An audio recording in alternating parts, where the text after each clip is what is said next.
Here we go again. What? We have here the worst horror of 2024, Part 2. I mean, why? For the jokes, of course.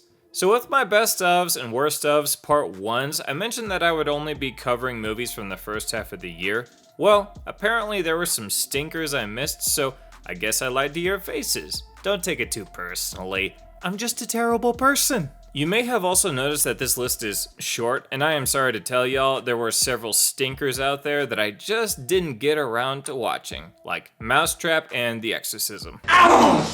Sorry to let y'all down, you will not find any commentary of me dunking on those pieces of garbage. So, let's get this shit show rolling with spoilers.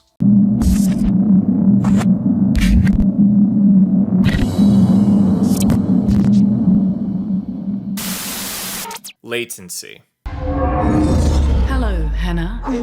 Hi? Latency Is a movie about a gamer suffering agoraphobia. You know, the mental disorder where you are afraid of entering open or crowded places or leaving your home or being in places where escape may be difficult. Why couldn't the movie go over a more visually entertaining phobia like spiders? Helen? See? That's actually scary as hell. So the movie has a minimal cast, actually only 2 people. The main chick is played by Sasha Lust, you know, from that Anna movie. I figure we're probably never gonna be able to have that dinner. Yeah, you're probably right. So let's fuck instead. Sorry gents, she's not sexy in this movie. Is that a problem? Depends who you ask. Is this a good movie? No. Is this a good horror movie? Fuck no. A super odd choice that the makers of this movie went with was that the main chick is a gamer, but we don't see the game she plays, and it's like her main source of income. It's a huge plot point in the movie and is the most standout characteristic of hers, and we don't see her do shit. That would be like watching a streamer for something other than their video gaming skills. The more fuck in my sandwich. We do see her game once in the beginning of the movie in a virtual reality way because she is a game tester, but it doesn't add up to much because that's not the game that makes her living. In the movie, she does get a crazy new piece of tech that allows her to game and do her shit on her PC through her mind, and of course it goes haywire and blah blah blah, some personal struggle, blah blah blah, one good creepy scene, and some more personal resolution, and the movie ends. I'd be super surprised if anyone has even heard of this fucking thing, but in case you had a crush on the chick from Anna and wanted to see her in something else, this ain't it. Handling the Undead. Mamma er død. Og så våknet hun igjen. Hva betyr det? Handling the Undead is a Norwegian zombie film that's pretty boring and obvious. That's not a good start, but keep going. So we don't know exactly how the dead have arisen, but they do after some weird electrical pitch shrieks out in the middle of the night like a banshee.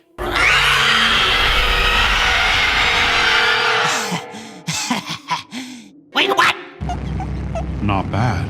And after that pitch happens, the dead arise. The movie shows 3 different stories, and of course they all cover the different kinds of death you can deal with. One is the death of a premature youth in a single mother home, along with the grandpa to kinda tag along, and spoiler alert, it doesn't end well. Another is the sudden death of a mother to a small family, and spoiler alert, it doesn't end well.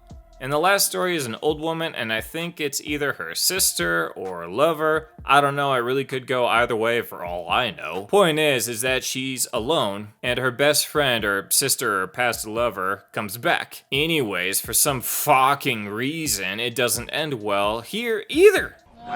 Shocker. I could understand artsy movies that focus mostly on the message that it's trying to tell. It's just that this is so generic and predictable. One character even gets killed by a zombie, and I have no clue how it happens. He approaches the corpse and swings an axe or a shovel at his head. Okay, reasonable thing to do. But then we jump to a scene where the zombie is just on the guy's neck and he is screaming and he dies. What? Oh, come on! I don't get how people die from bullshit zombies. Reminds me of one of the most successful BS shows to exist, The Walking Dead.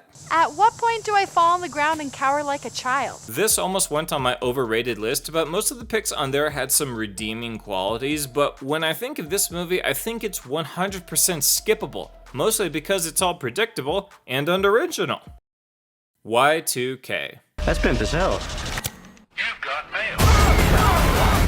Breakdown. Y2K is a recent dark comedy about Y2K, which was a paranoia that went around just before New Year's of the year 2000. This idea has been done dozens of times. Off the top of my head, there was a Simpsons Treehouse of Horror story that appeared in 1990, right before Y2K itself happened. Even the iconic chicken fight episode from Family Guy was their Y2K episode. The gist of it is that all of the computers around the world go nuts and end the world. Same happens in this movie, but it's more focused on a couple of youths.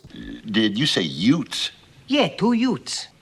What is a ute? 2 juniors in high school are the main focus here. These two, I guess outcasts would be the appropriate 90s term. They go to a party as kind of their last chance to actually get noticed and make an impression. Everything goes to shit and the robots turn into this kind of hive mind and build these humanoid robot suits made roughly with anything electrical just shoved together. My main issue with this movie is that it's not very funny, and that is just as good a death sentence as any other for a horror comedy. Plenty of horror movies have some humor to lighten the tension, but they get the memo and try to focus on the horror and scare you. In a dark comedy, the humor has to be the focus and then the horror or dark parts come later. And it seems like I'm not the only one who thinks this movie missed the mark. Most all the review sites are saying this missed the mark, and it's a shame because we have had some dark comedies this year that I enjoyed, but there were none so far where I laughed my ass off. Well, of course, except for the last season of What We Do in the Shadows. My wife and I have not a horse notion what any of that means. On top of not being that funny, this movie was definitely a rushed job. Not going to blame the bad publicity of the new Snow White actress, mostly because that would be too easy of a shot to take. 7. Good Deadpool. I'm very sure, and I am very sure, that when one of the main characters died in the movie, you can see blood spewing out of his skull on the ground. It's white. They forgot to color the fucking blood. I swear this happened. If I'm wrong, tell me, but I'm like 96% sure that that's what I saw when I saw this in my 90% empty movie theater. Oh, there's also a scene where they have to go back to a movie rental store to pick up something and they meet Limp Bizkit there. Okay, sure, but what did they need to grab? Nothing!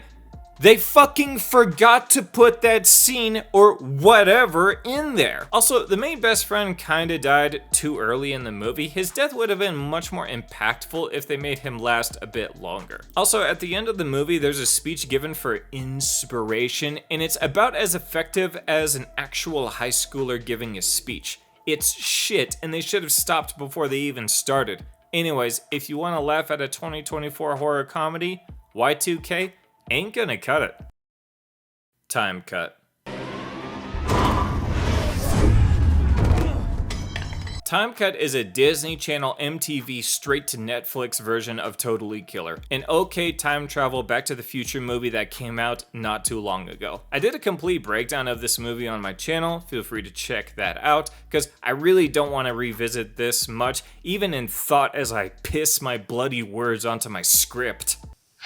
There is no reason for this movie to exist, other than, I guess, a cleaner version of Totally Killer, which was an alright movie, but nothing really worth watching a second time amongst friends to share in all the laughs, cause there weren't that many. Time Cut breaks its own rules of what happens when you time travel. It leaves out information that would be essential for the main characters to focus on. The motivation for the villain doesn't make a ton of sense. Characters get saved by a redonkulous amount of luck, and the kills aren't even that good. I would say this movie can fuck off into oblivion, but I wouldn't even want the endless void to be burdened by it. The Deliverance. My name is Apostle Bernice James. The other person present is Ebony Jackson, the mother. The Deliverance is a DEI exorcist movie with a laughably bad ending. I know DEI is used a lot these days in a mostly negative way, and same goes here. Man, that's just mean. That's mean, man. So this is loosely based off of a true story. What happened in the true story? Who gives a fuck? So, a small family with their grandma move into a new place that's haunted by a ghost. That turns out to be Lucifer, cause heaven forbid the thing plaguing this poor family's life is something on a more personal level with a house or the family. But no! We just had to go with the big bad morning star himself. Whatever. The family's dad is out of the picture, but not permanently, just for the duration of the film. They go into this new place and the demon targets the youngest son, which was a huge mistake because this kid is not a very good actor, but everyone is feeling the demon's influence even though he was the main focus. While all this is happening, the mom is a recovering drunk and kinda quick to throw hands with her kids, and social services is on their ass. Eventually, the mom breaks down and seeks religion for help, always the go-to in these movies, just pointing out how it's not special. She goes to a female priest, I guess? I don't recall which religion she actually belongs to, and I would look it up, but I can't be fucked. anyways, she explains that what the family needs is a deliverance and not an exorcism. And again, I am like 96% sure what she describes is an exorcism.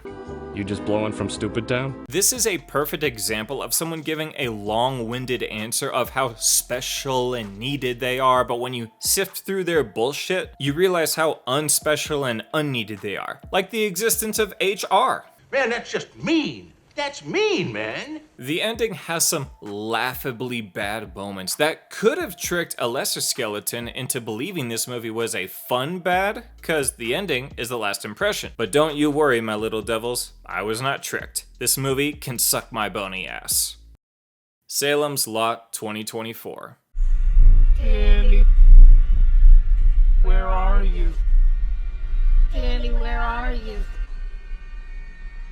Salem's Lot 2024 is the third try at adapting Stephen King's novel. I did a big breakdown of the three versions, what happens, what's their differences, their pros, their cons. Feel free to check it out on my channel, I'll link it below. Personally, I like the TV miniseries second version the most. What? Oh, come on! I know it's not the most popular opinion, but I never claimed to be the one of the rational. I am irrational, like so. The reason Salem's Lot 2024 is on this list is because I think it's the weakest of the three. There's really nothing that special or creative about it that makes it worth your time more than the other two. It's rumored that a lot was left on the cutting room floor, and so I am kinda eager to check that out when it drops, but until it does, or never does, what we got was just unnecessary. There's a cool intro and like one scene I liked. Here, I'll show you. That's it, you're welcome. The only reason to see this movie. If you want to know more, check out my other vid, cause I'm pretty done with this worst version of Salem's Lot. Apartment 7A. This is your big break. This is a role of a lifetime. Apartment 7A is yet another useless film. Wanna guess why? This movie is a prequel to Rosemary's Baby.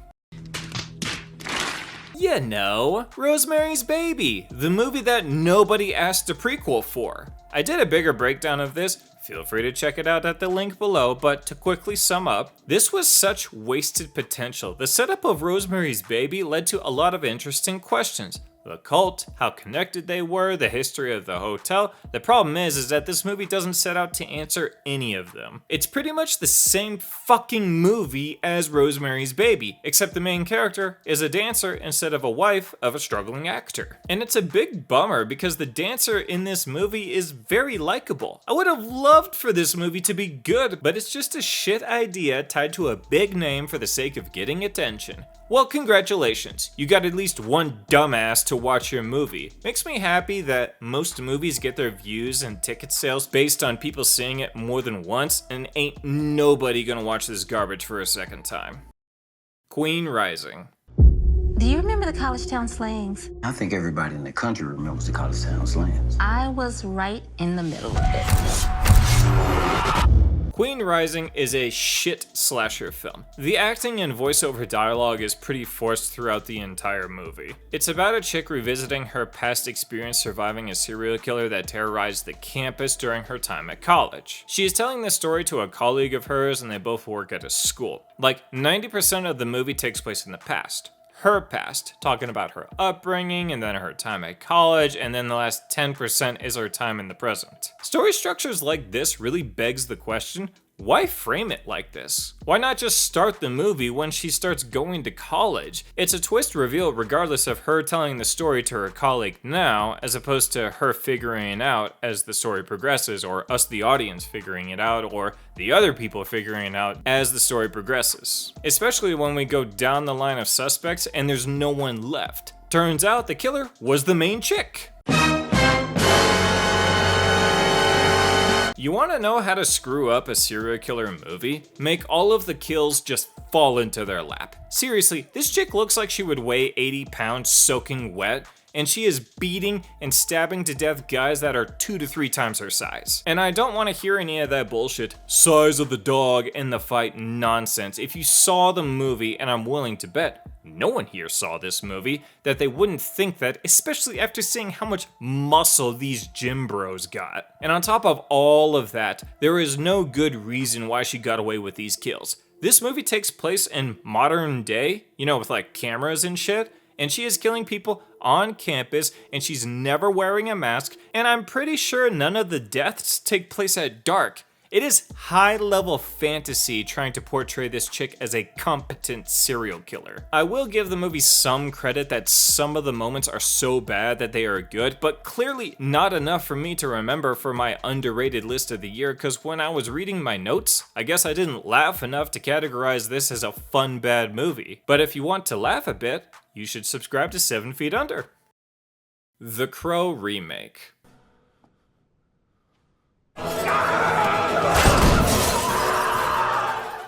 Don't be mistaken, my babies. This movie was not listed last because I thought it was the worst movie of the year. This list was in no particular order other than it was the last movie mentioned on my shit list. I actually did a pretty thorough breakdown of the original Crow, the Crow remake, and the books it's based on in a previous vid. Link will be in the description. This movie made the shit list because it was wasted potential with questionable story choices. There are already several Crow movies and each movie focuses on a different Crow, because it's not a thing that was unique to Eric Draven, the main character in the first movie, and the character that had the most books dedicated to his story. There are like 7 or so different Crows. I think most of them are artists of some kind, and there were hopeless romantics and get a shitty sad death and come back as vengeful spirits in a meat suit. Actually, kind of similar to Jason Voorhees.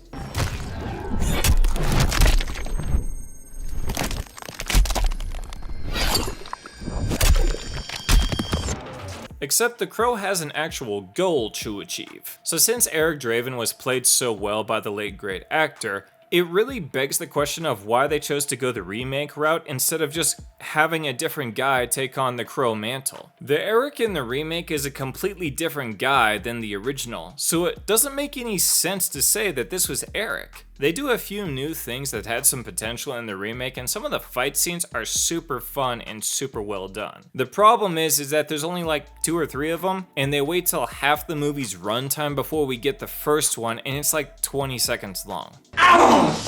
That's really what I'm focusing on when I say wasted potential. These fight scenes are solid, but they can't make up for the rest of the movie. The entire first half of the movie does the natural, obvious thing of introducing us to the characters and building their relationship in order for us to feel the saddies when his girlfriend dies. But they succeeded, as well as that one kid taking the professor's exam on Invader Zim. Your score is unacceptable!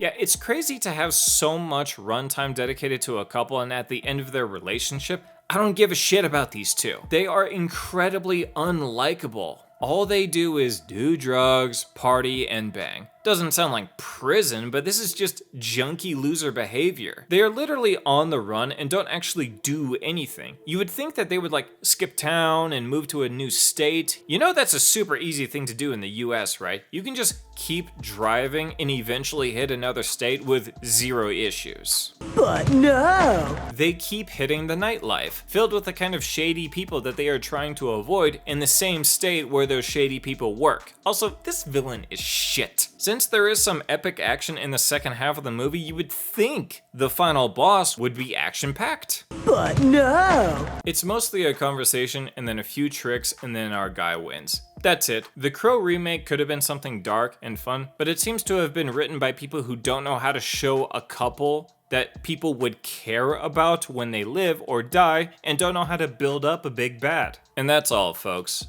I am loving the success of my latest vids. It really makes these bones, tingle. Stay tuned for my last video of the year, the best horror of 2024, part 2.